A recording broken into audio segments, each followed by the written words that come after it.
कष्टस्य सुखस्य न कोपि दाता. There is no giver of happiness or misery to you, both. Your misery comes to you not because God wants to punish you or test you. Misery comes because of karma. And your happiness comes to you because of a gift from God. This is from grace, anugraha, blessings. Do you see what I'm saying? The philosophy of karma is stupendous. It's unfathomable, and it is the most scientific and useful thing in life. It saves your mind. If you understand the theory of karma even a little bit, it uplifts your spirit, does not let it dampen by things happening around you.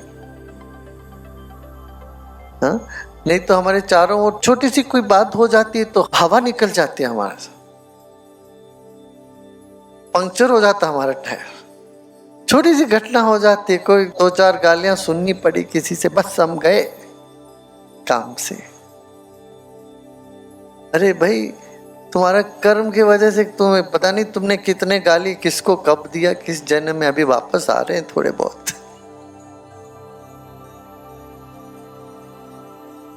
इस दृष्टिकोण से देखो, उसको स्वीकार कर लोगे तो मन एकदम ताजगी में बनी रहती है, फूल जैसे खिली रहती. तुम ऊपर ही रहते हो, उठे रहते हो कीचड़ से. यदि ये बात नहीं है तो हम ये समझते हैं देखो उसने किया, इसने किया, ये है, मैं अच्छा हूं, ये सब बुरे हैं. इसी धारणा तुम धंसते जाओगे धरती में. ये बड़ी बुद्धिमत्ता की बात है. जो बुरा हमारे साथ होता है वो अपने कर्म से, जो भला होता है वो मेहर से, ईश्वर की मेहर से. ये धारणा आपको ऐसे थामे रखेगी, ऊपर रखेगी, आप में चमक बनाए रखेगी. ये धारणा छोड़ के ये सोचोगे जो मैंने पाया ये मेरा अधिकार है, मैं सुखी हूं तो ये मेरा अधिकार है. जो दुख ये नाइंसाफी है, अन्याय हो रहा है मेरे साथ, इसलिए मुझे दुख मिल रहा. ये जो धारणा है ये तुम्हारे भीतर ऐसी नकारात्मकता को भर देती है. होता है कि नहीं? हाँ, फिर तुम धंसते चले जाओगे. इससे तुम्हें मिलता कुछ नहीं है. बुद्धिमान व्यक्ति क्या करेंगे? अपने आप को ऊपर रखेंगे इन चीजों से. अच्छा ये भी नहीं, अच्छा मेरे कर्म है भाई, जो भी मेरे को लात मार रहे मारने दो, मैं बैठे रहूं, ऐसा ये भी नहीं. कोई लात मार रहा है तुम्हें, एक मारना तो मारो. हाँ, रिलीफ मिल गया देखो बेटा. मगर अपनी चेतना में गुस्सा, दुख, ये सब लेकर के मारना नहीं. अपनी चेतना पानी से ऊपर है और डूबने से बच गई, अपनी चेतना खिली हुई है, तब मारो.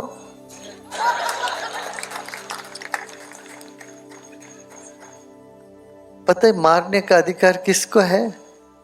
जो मस्त है. मस्त व्यक्ति एक थप्पड़ मारता है किसी को, उससे लाभ ही लाभ है. और दुखी व्यक्ति, क्रोधित व्यक्ति किसी को थप्पड़ मारता है, उस थप्पड़ से खुद को ही नुकसान है. दूसरे को तो जो है सो है, जो मारने वाला उसको खुद नुकसान पाता है. इसलिए मैं ये कहता हूं कि तुम लड़ना हो तो लड़ो, मगर वो लड़ाई को अपने भीतर मत बसाओ, तब तुम नकारात्मक में भर जाते हो. ये धर्म युद्ध है. महाभारत में इसका इतना उल्लेख है. दिन में लड़ते थे, शाम को जाके पता लगाते थे उनसे, अरे भाई क्या हुआ, किसी क्या हाल है, तुम अभी जिंदा हो, जीवित हो, कौन मर गया, क्या है. इसी को कहते पद्म पत्र मिवाम्बसा, कमल के जो पत्ते जैसे, पत्ते पानी में है, पत्ते के ऊपर पानी है, फिर भी पत्ता, कमल का जो पत्ता है वो पानी से अछूता रहता है। यदि ये चीज हमें जीवन में आ जाए, बस जीत गए। मन जीते जग जीत। ये ना करके हम क्या करते हैं, छोटी छोटी बातों को लेके इतना क्रोधित होते हैं, या गुस्से में गिव अप। अरे गुस्से में गिव अप की नहीं, it is all yours anyway.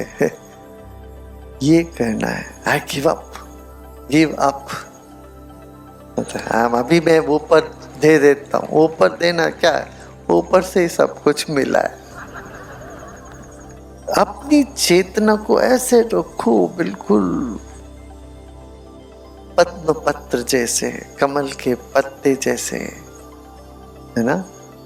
संसार को छोड़ के भागना नहीं, संसार में रहते हुए सब तरह के लोगों के बीच में बातचीत करते हुए। नहीं तो हम क्या करते रहे, उसको नहीं बात करेंगे, इससे मुंह फिर लेते किसी से। ठीक है, उनसे बात करने से कोई प्रयोजन नहीं, फिर भी करो। ऐसा लगता है इससे बात करके कोई फायदा नहीं, अपना करते जाओ, क्या है ये। इसके लिए हिम्मत जुटाना पड़ेगा हमें। क्या हिम्मत जुटानी पड़ेगी, यही तो हिम्मत है। छोड़ छाड़ के भागना कोई बड़ी बात नहीं।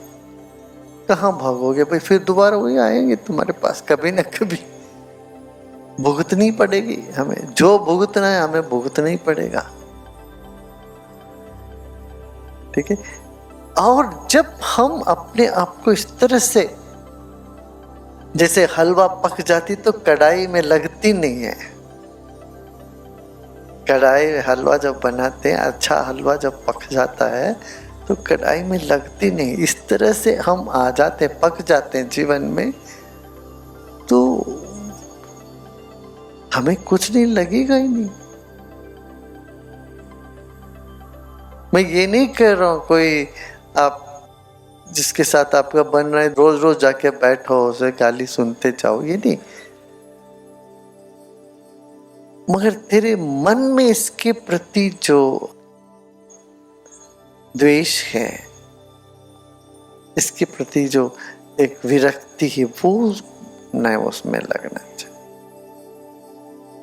ये अपने लिए साधन सामग्री समझो। क्या साधन सामग्री? अनुकूल परिस्थिति तो सबके लिए अनुकूल, उसमें कुछ क्या करना क्या है तुम्हें। प्रतिकूल परिस्थिति को साधन सामग्री बना देते हो तो तुम बस हो गया तेरा काम। अनुकूल परिस्थिति में तो सब फंस जाते हैं, प्रतिकूल परिस्थिति से भागने की चेष्टा करते हैं। प्रतिकूल परिस्थिति आपको कुछ अंदर लगे नहीं, उसको साधन सामग्री हम बना लेते तो बस तुम मजबूत हो गए, ऐसा मजबूत हो जाते हो। फिर कोई नहीं, कोई ताकत नहीं हुई दुनिया में तुम्हारे भीतर नकारात्मकता को भर रही।